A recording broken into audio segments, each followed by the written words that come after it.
In this video we're going to complete the shopping item, and we're going to add code to that so that the user can edit the shopping item without having to do a page refresh. It's the kind of interaction you can get from JavaScript frameworks like React, and we're going to use Blazor instead in C#. So currently we have a shopping cart list component, and this component needs to display a list of shopping items. So we're going to now add a shopping item component in our shared folder. New Razor component. I'll just call it, let's call it shopping item, be explicit. No, we can't call it shopping item because we have a class called that, haven't we? So we will just call it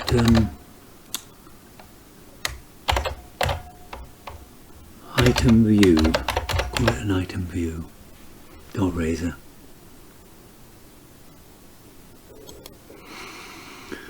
And that item view is going to be, it's part of a table. It's going to be a row in a table. That's what we need. Okay, so in the code part we need a shopping item.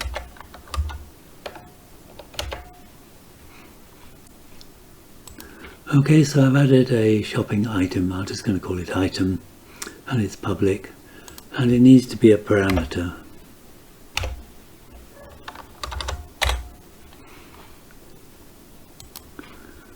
We don't need a heading.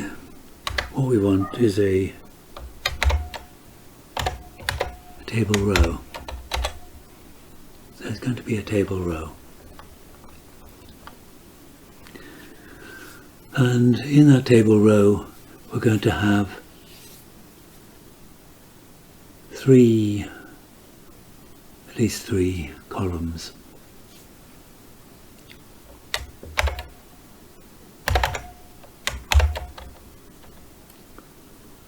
The first one is our shopping item name, our shopping item name. So we can access that by calling on the item dot, and in this case the name of the item is the product's name, so it's going to be the product's name we're going to place there.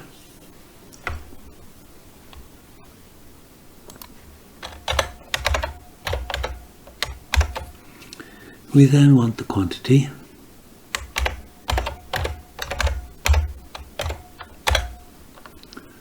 So that'll be the quantity.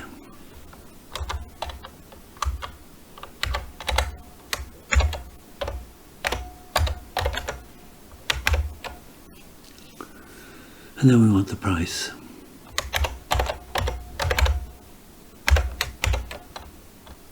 Oh, purchase price in this case. We want the purchase price.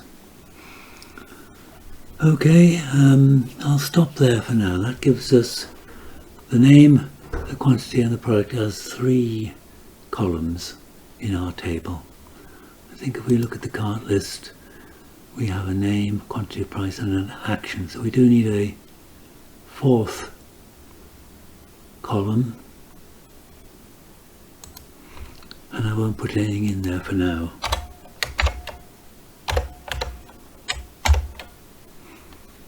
Okay, so let's try that out. Oh, actually we can't try it out unless we call on it, can we? So here's where we need to call on this component.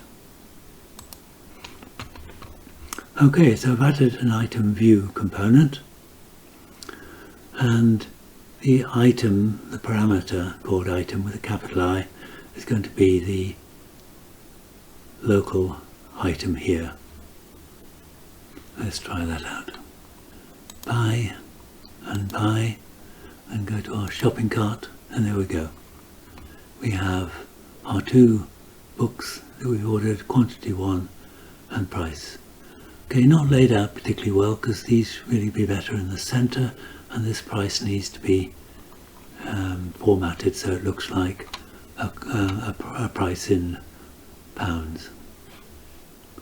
Like we've done here, the text center, we need to add that in our item view.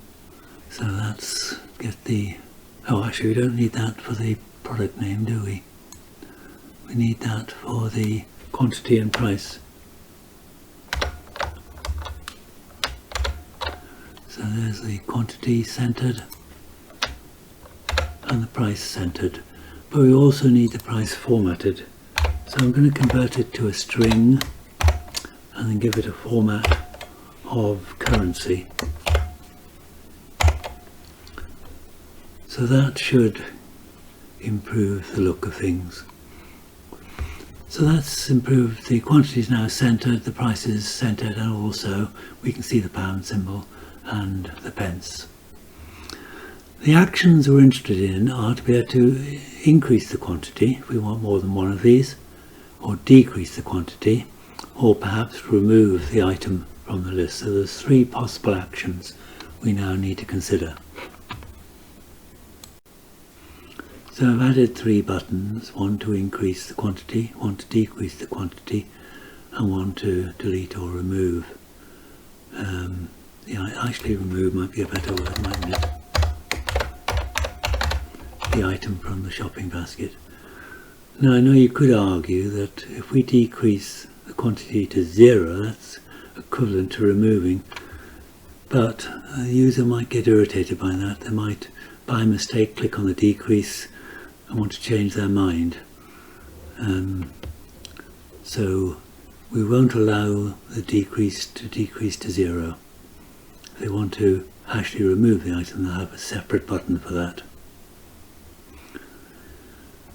Okay, if we run that, we get our three buttons, but unfortunately there's some formatting problem. Only when we hover over the buttons do we see the background colour, which is rather odd. So I'm going to put some background colour in so they appear. So I've now added three background colours. The end result of that is you can see the colours now, but unfortunately we can't see a change when we hover over the button. I've decided to improve those buttons using icons, and Bootstrap has its own icons now at icons.getbootstrap.com.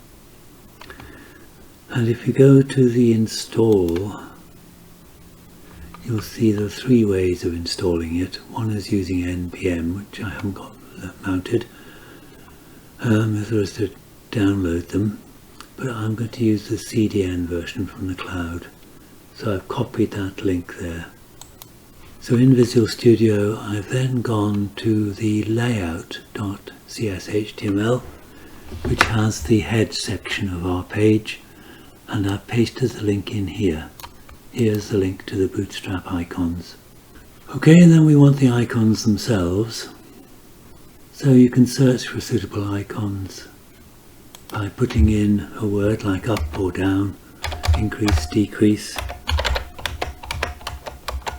Sometimes you don't find anything. I used up and down, and I decided to use these arrows, up or down. So you can see this is up arrow in a square, so you click on that. There is the icon you want. So arrow up square, or I've used arrow up circle, but similar thing. And then I've used those in the component page. So here look, I've added an up arrow up circle icon, an arrow down circle icon, and a trash icon with a delete. So that's, the up is the increase, down is for decrease, and the trash is for remove. To make it even clearer, I've now added a title which will come up if you hover over the icon. So we've got increase, decrease and remove. That makes the code easier to read and helps the user. So if I hover over the decrease, there's remove. We seem to have some extra spacing here, and we've run out of room here. We can cure that by going back to the shopping list, and I'm using half the width at the moment, column 6. I suppose I'd have to increase it to column 7 in order to get that now. Yep, that's slightly better. The other thing is, if I click on them, you can see they're being clicked on, which is what I was looking for.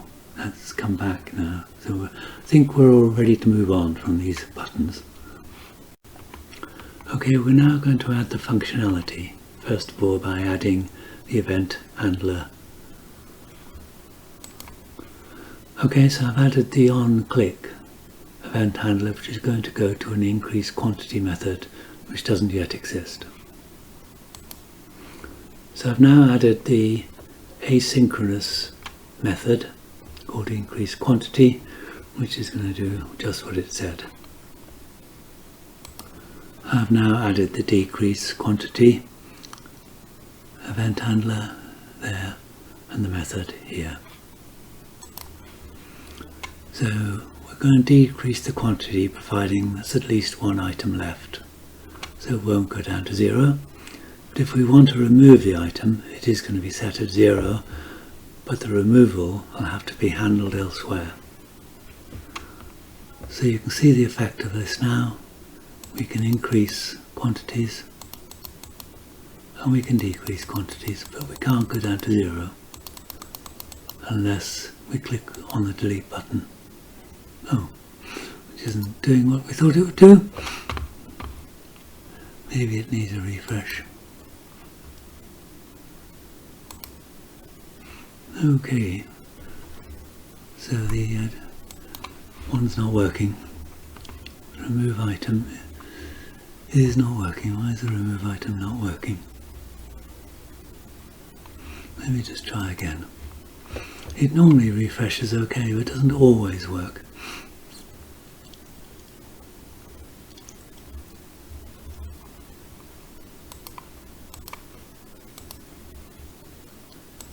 That's better.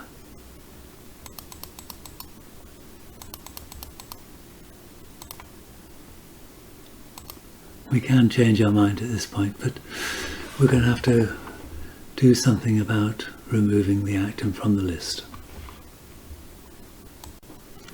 Before I move on to trying to remove an item, I've made a small enhancement to the item view by adding a method to calculate the cost, which is the quantity times the unit price. And that cost has been added now as an extra column here, and we will therefore need an extra column here in the shopping list. So I'm going to display the cost. I've also I noticed that the table didn't have a head section, a body section and a foot section. I've added those, and the layout looks better having added T-head, body and foot. So the total cost is going to be displayed in the foot of the table, and I haven't calculated it yet. Sorry, the total cost hasn't been calculated, but we'll come to that in a minute. So just to show you that, what it looks like, I've got the total cost, which is going to appear down here. Of course, you could add cost of postage, and any discounts you are offering as well could come in down the bottom here.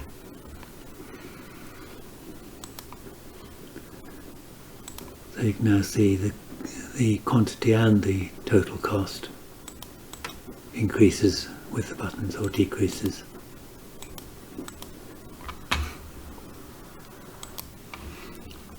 So what I'm going to do now is add a method in the code section to calculate the total cost. So I've added a private attribute called total cost, and on quantity changed is going to be called whenever the quantity is changed, and it'll recalculate the total cost. And then we can display the total cost here.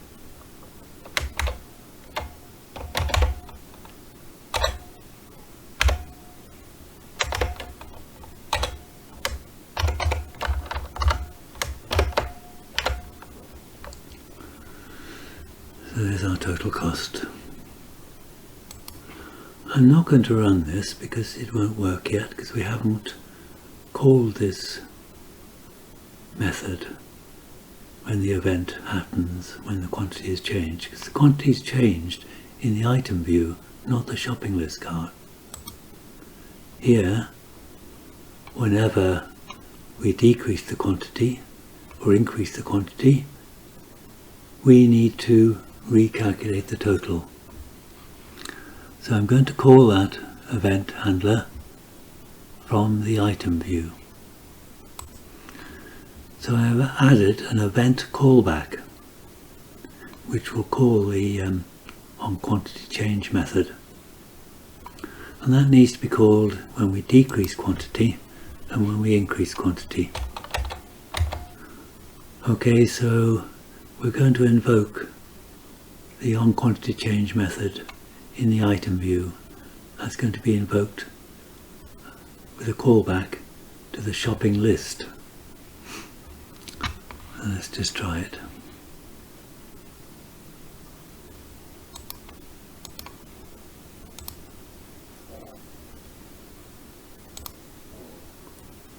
Oh, our total cost is 0. Right. Sorry, I missed another await there on increased quantity. Let's try again. Not getting a total cost, are we? Okay, I've missed one step out, which is to add a parameter to the call to the item view. So we have to add our on quantity changed event handler.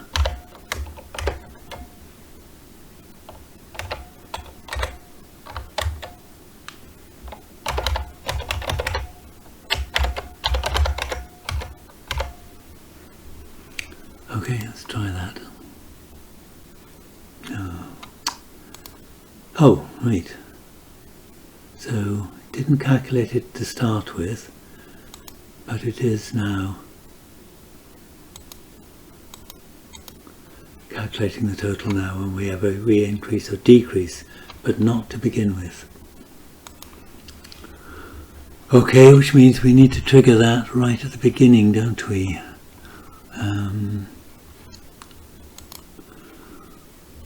Okay, so to call the on-chain quantity changed initially, we're going to override the on-initialized method.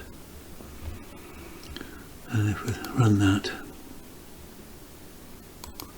you can see we now have our total, which gets changed.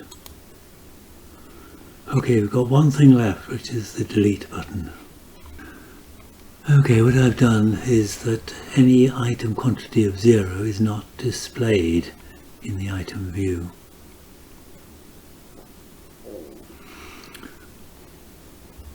And when remove item is clicked, the quantity is set to 0, and we go to on quantity changed. On quantity changed, it's just going to recalculate the total cost. And again, just going to make sure that no shopping item with a quantity of 0 is displayed.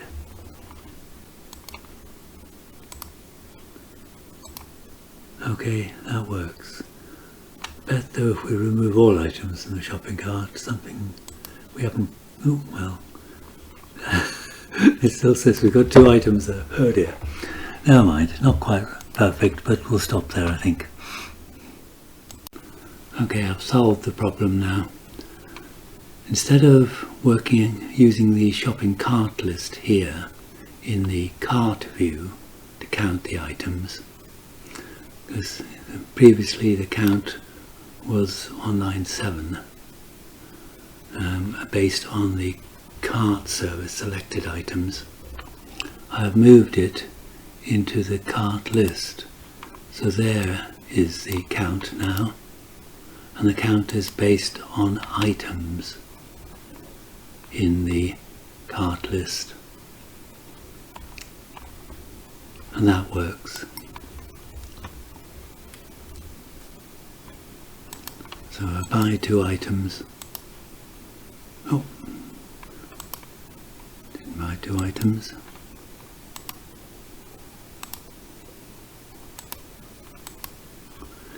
And then delete them. Got 2 items, 1 item, no items.